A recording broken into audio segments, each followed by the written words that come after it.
Hi cellists, it's Melanie here again, and I've decided to do a video on practicing scales just to give you all some hints on different things that you can do. I've decided to aim this video at beginners as well as intermediate and advanced cellists.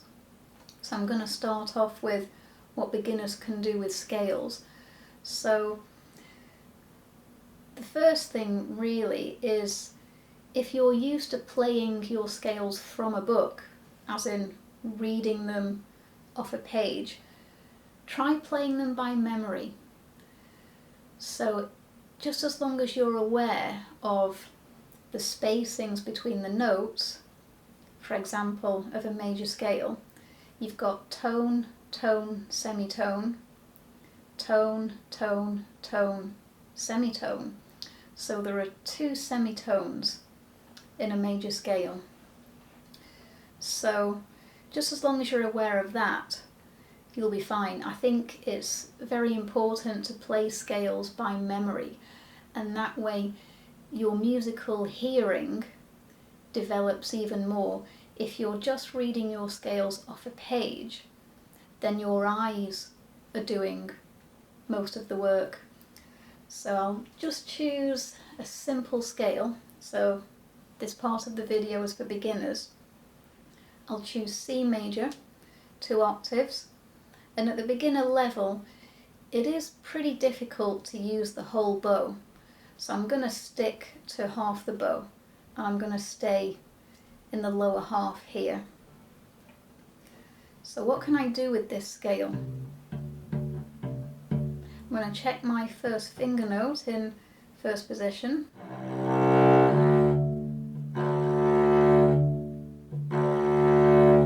So my first finger's in the right spot, so that means that when it's correct, the D and A strings are actually ringing.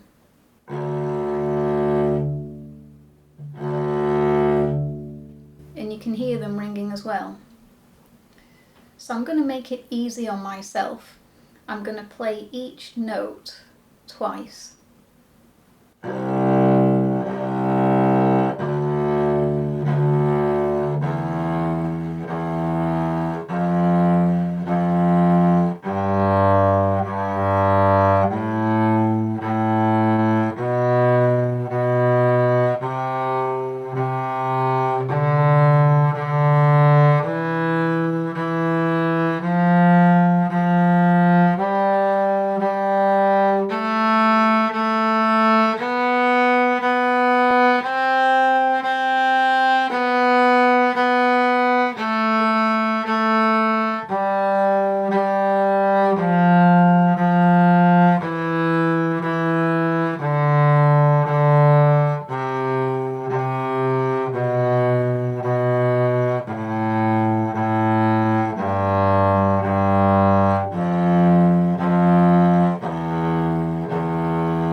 So that takes pressure off my left hand. So I'm doing plenty of movement with the bow. I'm playing the scale by memory, so I'm doing it by ear and learning how it feels. But because I'm playing 2 bows per note, that means my left hand is actually travelling slowly. So it gives me time to think. Yeah. So something else I'm going to try now. I think that you should be creative with your scales. So at beginner level, you can make up a simple rhythm and then just repeat that throughout the scale. So how about 2 quavers and a crotchet? So that would be 2 eighth notes and a quarter note. Again, I'm going to do 2 beats per note. So I'll check my first finger note. So the rhythm is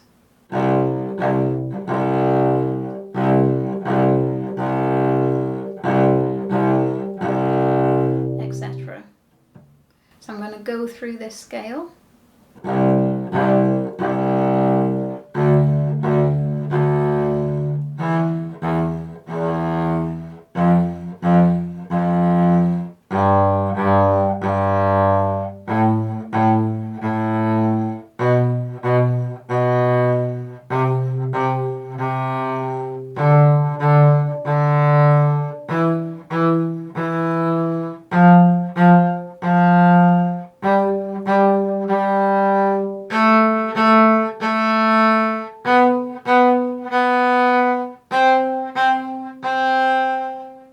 etc., and then come back down again. At the beginner level, it depends on where you are within the beginner level, but if you've covered the fourth position, you can start exploring the fourth position area as well as the first position area using, for example, a simple scale. So when I was a kid, I admit I did used to worry, am I shifting up to the right note or down to the right note, and is it going to be in tune? And I think shifting can worry string players because we want to get it right, don't we? So here is where your singing voice comes in.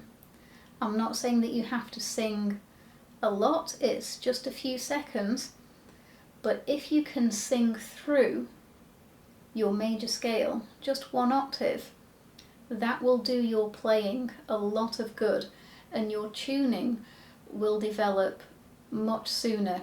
Your inner hearing will sharpen up sooner and quicker. So the inner hearing is the ability to hear notes in your head accurately. So once I know that many of us are self-conscious when it comes to singing, but if you are self-conscious and you can break through that barrier, it will really help your playing a lot rather than shying away from singing. So you can hum, you can sing La, you can sing in solfa. So C major, I was taught the movable solfa. So for C major, C is Do. G major, G is Do. D major, D is Do, and so on. So this scale,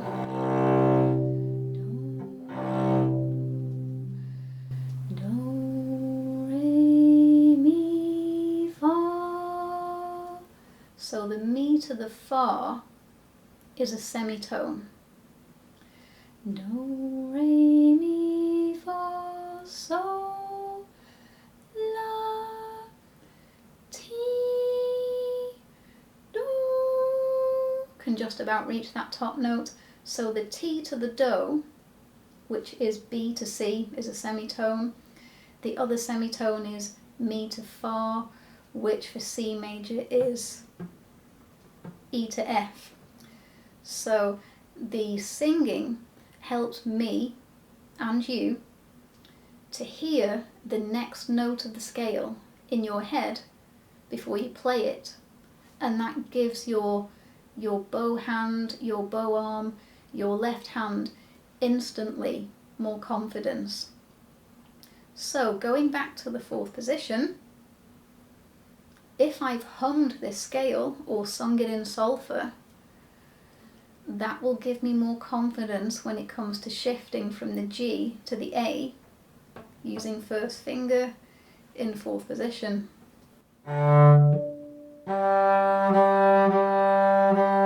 So that's going to be solfa wise, that's a So. So, La,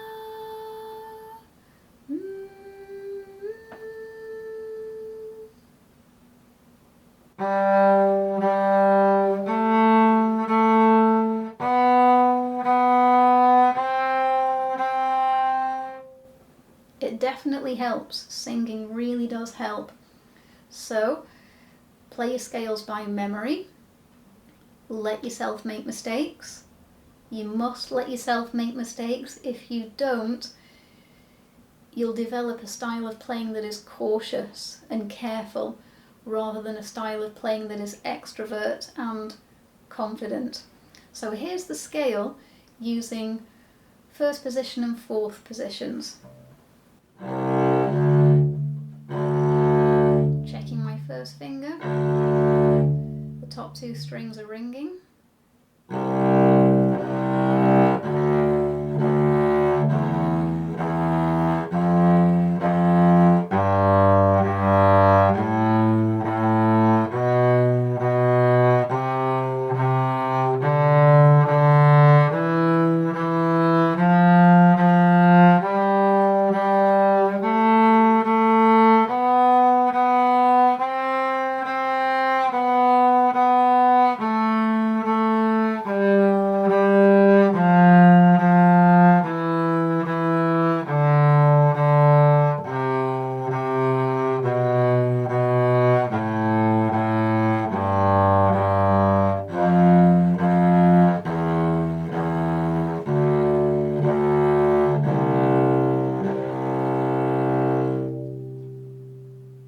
So feel free to explore with your scales.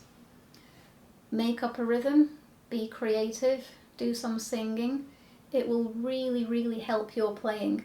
And at the beginner level, you do need to cover as much as possible, as thoroughly as possible, because that will affect how you play later on, obviously. So moving on to the intermediate and advanced cellists, I've decided to talk about learning how to cram many notes into one bow, basically. Because those of you who are attending music centres, music schools, taking exams, you do have to take scale exams. And you may be asked to play scales in a way that you think is virtually impossible. But it is possible. You've got to believe that it's possible. So I'm going to take a different key now. I'll take E flat major and I'll just play this. I'll just demonstrate. You'll get the idea.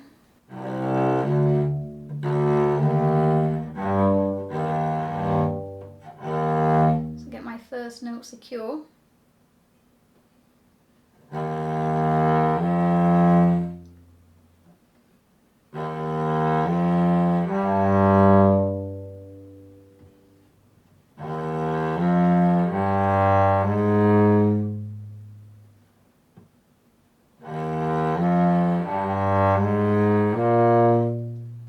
Taking it easy and I'm breathing.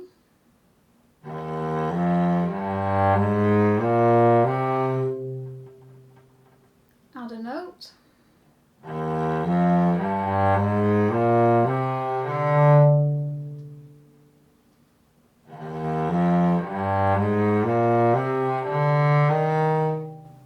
So I've covered an octave pretty easily, and what's happened is you'll find this if you try this out yourself.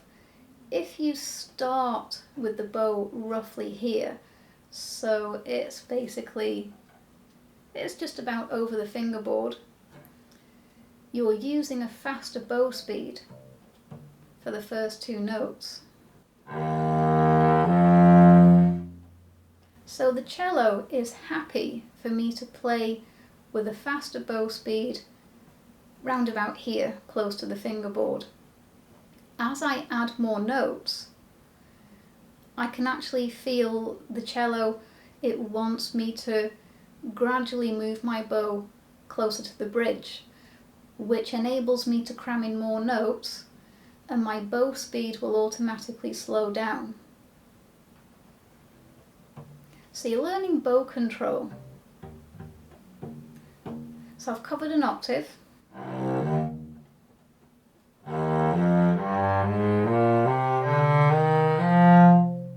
So I've added one note.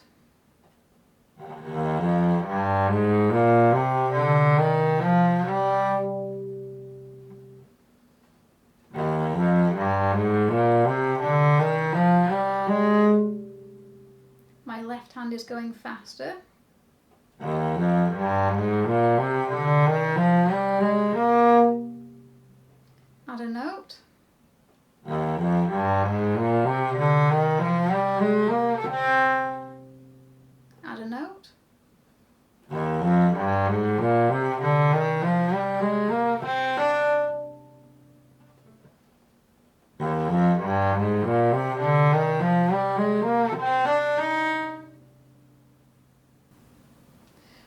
my bow,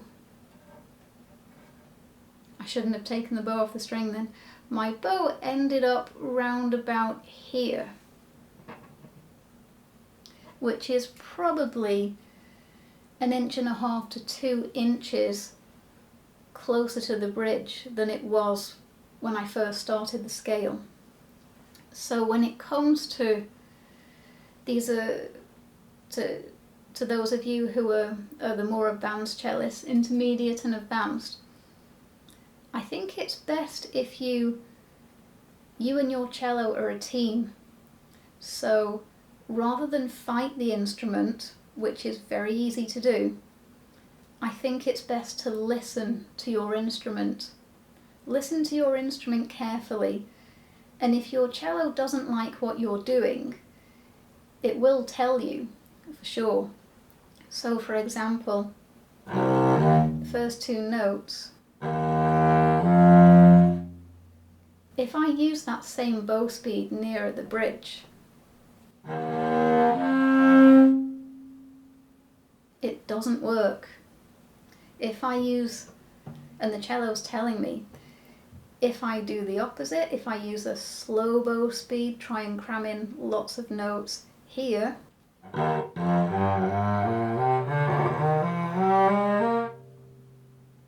obviously it doesn't like it. So I think it's best to listen to your instrument. So thank you for watching this video. I hope that's all been helpful for you all. I think the main things, be creative with your scales. Scales are music, scales are not boring.